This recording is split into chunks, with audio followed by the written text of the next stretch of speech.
नमस्कार मंडळी. माणसाच्या जीवनात अपमान हा मरण यातनेपेक्षा कमी नसतो. खूप वेळा तुमच्या आयुष्यात अशी लोक येतात जे पदोपदी तुमचा अपमान करण्याचा, तुम्हाला कमी लेखण्याचा प्रयत्न करत असतात. जर तुमचा सर्वांसमोर कोणी अपमान केला, बेइज्जती केली, तर जीवनात त्यासारखे दुःख कोणतेच नसते.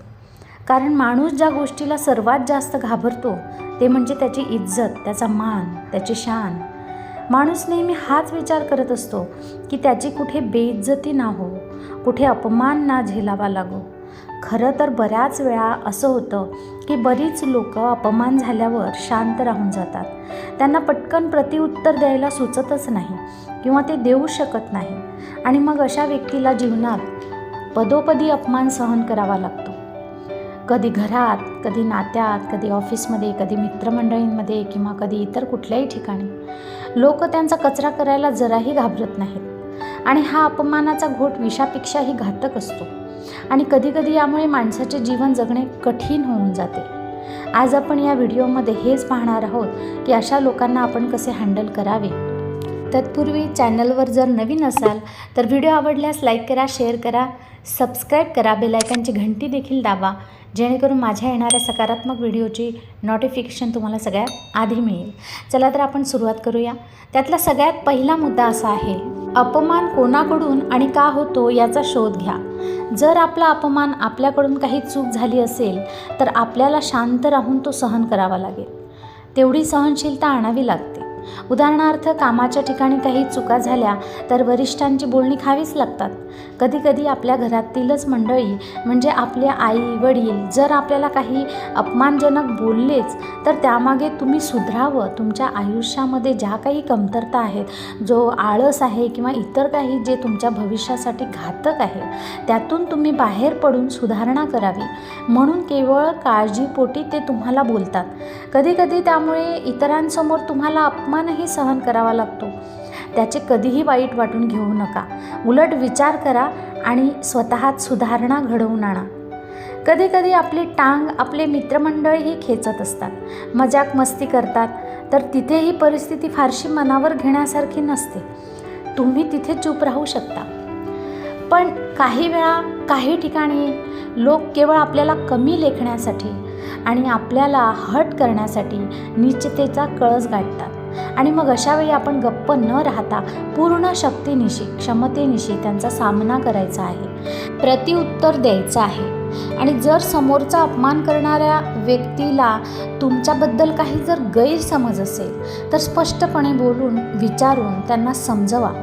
पण जर का काही कारण नसताना केवळ ईर्ष्येपोटी म्हणा किंवा जळफळाटापोटी म्हणा आपल्याला कोणी हट करत असेल तर मग योग्य वेळ आल्यावर त्याला उत्तर नक्कीच द्या, धडा नक्कीच शिकवा.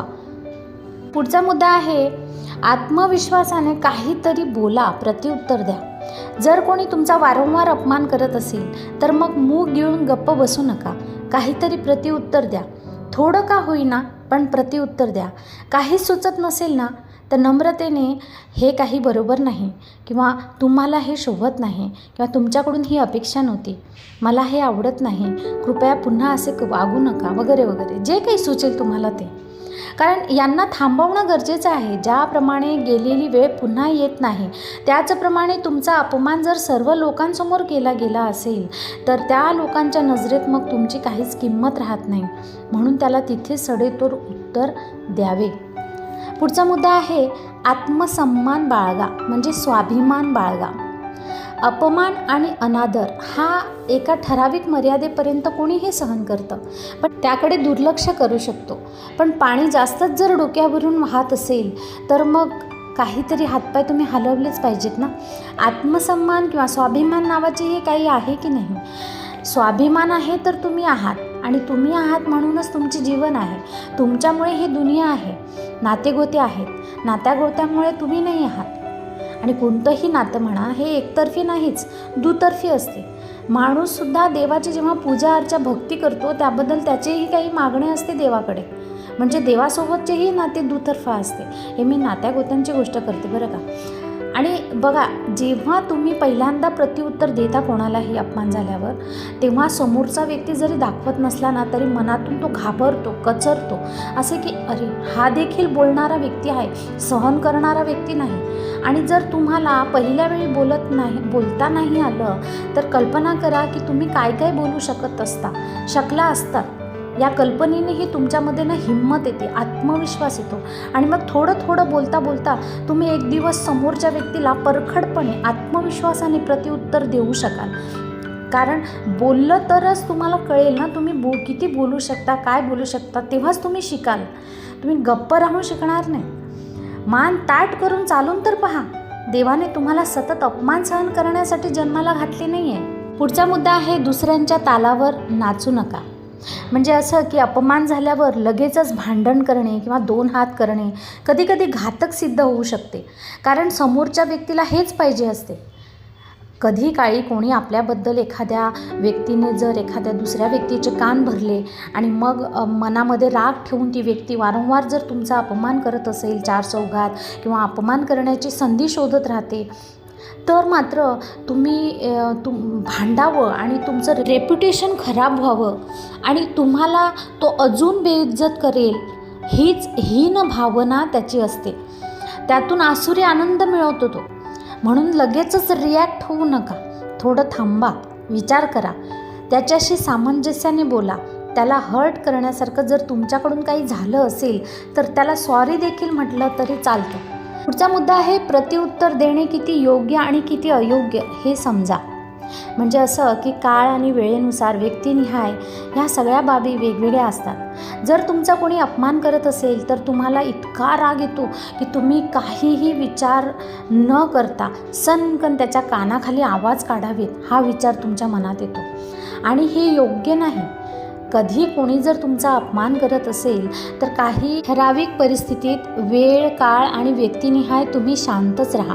लगेचच पेटून उठू नका आणि विसरूही नका की योग्य वेळेची वाट पहा आणि आपले काम करत राहा.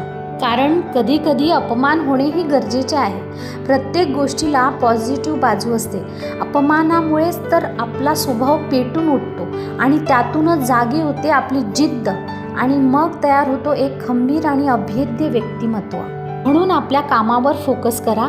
आपल्या कामाने स्वतःला सिद्ध करा, यशस्वी बनवा आणि मग हीच लोक तुमचे चमचे बनवून तुमच्या मागे पुढे फिरतील.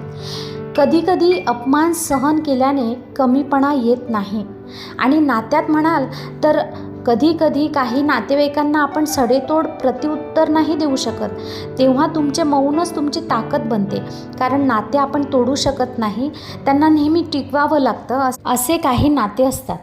पण मग अशा लोकांशी म्हणजे जे सारखा तुमचा अपमान करतात, पण मग अशा लोकांशी जास्त बोलूच नका.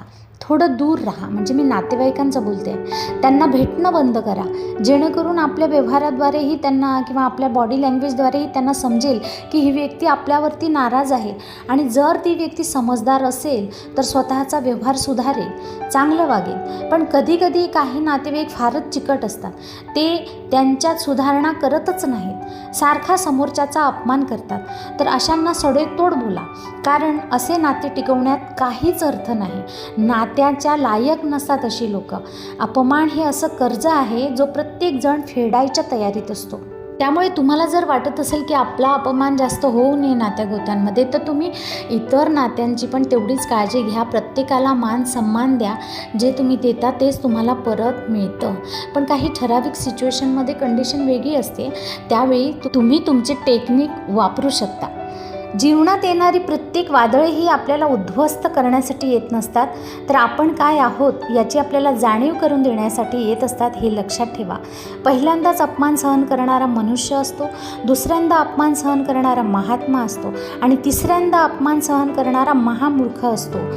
त्यामुळे वाईट संगत आणि मूर्खांपासून लांब राहा. आशा करते की व्हिडिओतले विचार तुम्हाला नक्कीच धन्यवाद.